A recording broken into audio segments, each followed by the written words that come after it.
মমতা বন্দ্যোপাধ্যায় যখন বুথ ফেরত সমীক্ষাকে ভুয়ো বলে দাবি করছেন, তখন বিজেপির দাবি বাংলায় অমিত শাহের 30 আসনের টার্গেটের কাছে পৌঁছে যাবে বিজেপি। দলের নেতা ও প্রার্থী দিলীপ ঘোষ বলেছেন, শনিবার ভোটের পর যে বুথ ফেরত সমীক্ষা বিভিন্ন সংবাদ মাধ্যমে দেখানো হয়েছে তার থেকেও ছাপিয়ে যাবে বিজেপি। 2021-এর সমস্ত বুথ ফেরত সমীক্ষা ফেল হয়েছিল, এবারও তাই হবে। এ ব্যাপারে কোনো সন্দেহ নেই যে প্রধানমন্ত্রী হবেন নরেন্দ্র মোদী। তবে বিজেপি 370 তথা এনডিএ 400 পার হবে কিনা তা নিয়ে বিতর্ক চলছে।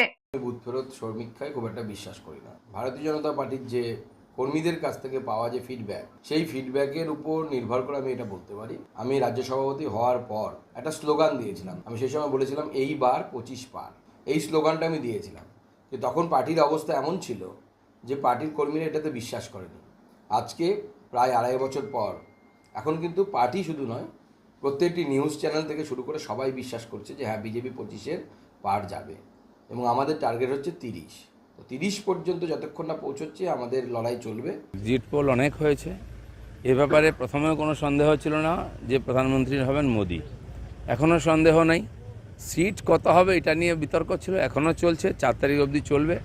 370 হবে কিনা বিজেপি, এনডিএ 400 পার হবে কিনা এটা নিয়ে প্রশ্ন, কিন্তু ওইদিকেই যাচ্ছে গাড়ি।